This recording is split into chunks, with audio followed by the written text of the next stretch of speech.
Millennium.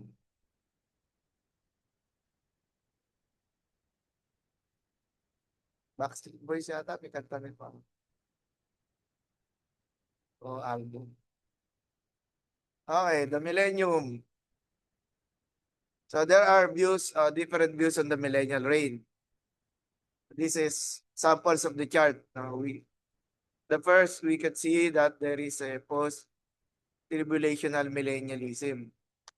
Meaning, there is a tribulation and then the second coming will occur. This will be followed by the millennial reign. And after the millennium comes the last judgment. Now, there is this pre-tribulational, which is dispensational, with the parenthetical, the second line. And then it's called a form of premillennialism. So there is the second coming of for the church, which takes place at rapture. And so the rapture will the church, no? Believers in the church will be caught up and then to be followed by the tribulation. So after the tribulation comes the second coming with the church. And then that is to start inaugurate the millennium. And after the millennium is to be followed by the last judgment. Now there is also postmillennialism, the third perspective. And postmillennialism was the belief during the age of exploration, which began 14th century yata, due to the blockade of the Muslims during the Crusades. Na-force ngayon yung Europeans to voyage around the subcontinent of India.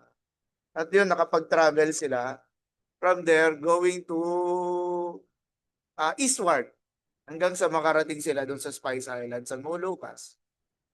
Of course, we know the story. At dahil dito, they believe that is to include pati South America, no? Na-populate yung South America ng Europeans.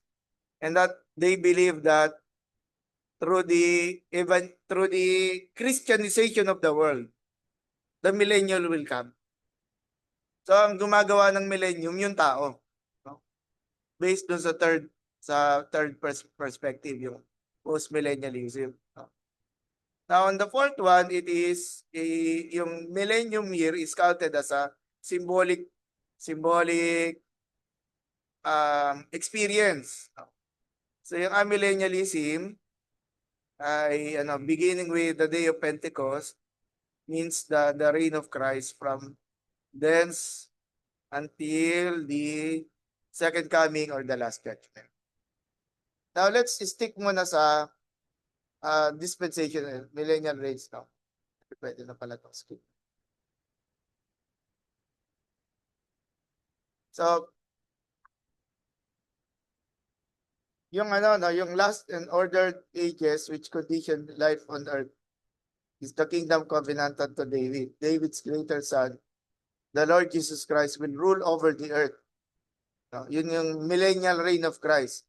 He is the King of Kings and then the Lord of Lords for when? 1,000 years. Matagal na buhay yun, matagal-tagal. No? Associating with themselves in that reign, these saints of all ages. The kingdom age gathers into itself under Christ, the various times spoken of in the scriptures. What are these? The time of oppression and misrule ends when Christ establishes his kingdom.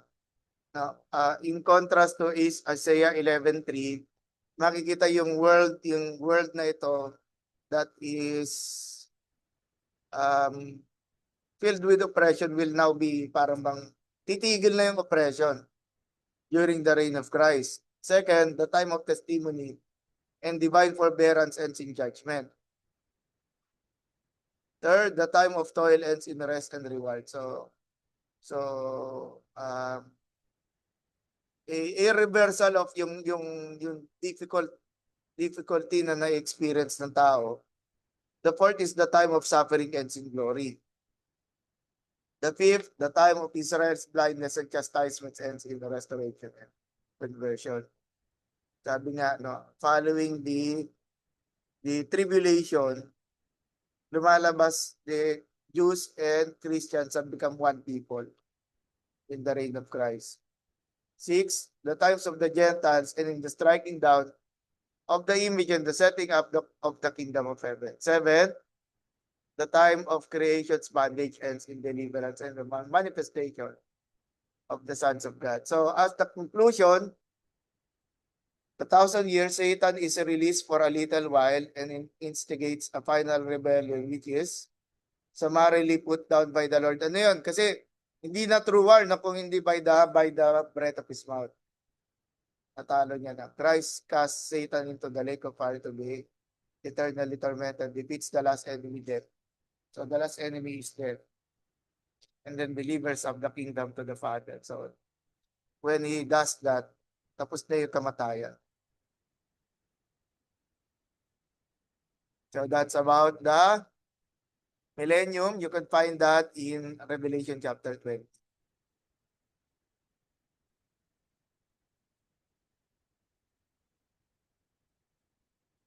Okay. Shadow question about it.